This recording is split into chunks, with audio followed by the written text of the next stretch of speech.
Hello everyone. आज हम लोग कंडीशनल एक्सप्रेशन के बारे में जानेंगे। इसके लिए हम डेली लाइफ का एक एग्जांपल लेते हैं। सपोज करिए आपको मार्केट जाना है, तो आप चेक करेंगे अगर बारिश हो रही है तो आप मार्केट नहीं जाएंगे, और बारिश नहीं हो रही तो आप मार्केट जाएंगे। आपका डिसीजन बेस होगा इन कंडीशंस पे। सिमिलरली पाइथन में भी कंडीशनल्स हेल्प करते हैं प्रोग्राम को डिसीजन लेने में based on some conditions. Python 3 तरह के कंडीशनल स्टेटमेंट को सपोर्ट करता है: if else, if else ladder. तो चलिए इनको डायरेक्ट वीएस कोड पे समझते हैं। तो ये रहा इफ स्टेटमेंट का एग्जांपल। इफ स्टेटमेंट तब एग्जीक्यूट होता है जब कंडीशन ट्रू होती है।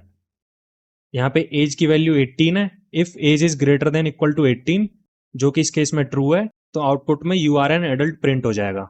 सेकेंड टाइप के कंडीशनल्स हैं इफ एल्स स्टेटमेंट। अगर इफ ब्लॉक की कंडीशन ट्रू हो जाएगी तो उसके अंदर के स्टेटमेंट एग्जीक्यूट हो जाएंगे और एल्स ब्लॉक को इग्नोर कर दिया जाएगा। लेकिन वहीं पे अगर इफ ब्लॉक की कंडीशन फॉल्स हो गई तो उसको इग्नोर कर दिया जाएगा और एल्स ब्लॉक को एग्जीक्यूट कर दिया जाएगा।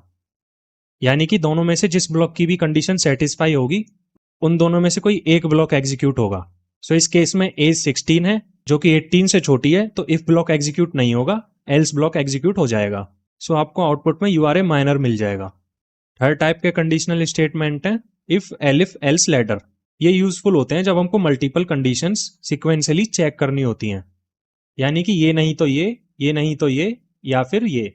तो मार्क्स इक्वल टू 75 के केस में एक एक करके कंडीशन चेक होंगी और जिस भी कंडीशन से मैच होगा सिर्फ उसी कंडीशन का कोड ब्लॉक एग्जीक्यूट होगा। सो इस केस में ग्रेड भी आपको प्रिंट होके मिल जाएगा। और अगर कोई भी कंडीशन मैच नहीं होती तो ये लास्ट वाला एल्स ब्लॉक एग्जीक्यूट हो जाता है। कंडीशनल एक्सप्रेशंस के साथ मोस्टली रिलेशनल या लॉजिकल ऑपरेटर का यूज होता है। ये दोनों ऑपरेटर्स मैंने ऑलरेडी कवर कर रखे हैं। अगर आपको इनके बारे में आइडिया नहीं है तो पिछले वीडियोस देख सकते हैं। तो चलिए इफ स्टेटमेंट को रिलेशनल और लॉजिकल ऑपरेटर के साथ यूज करके देखते हैं। तो यहाँ पे मैंने दो वेरिएबल्स लिए हैं, age equals to 20 and citizen equals to true.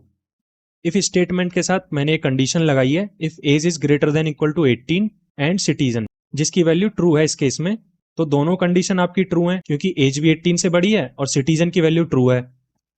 सो ये इफ स्टेटमेंट एग्जीक्यूट हो जाएगा। अगर दोनों में से कोई भी एक कंडीशन फॉल्स हो जाती और आप एंड लॉजिकल ऑपरेटर का यूज कर रहे हैं तो ये इफ स्टेटमेंट एग्जीक्यूट नहीं होता।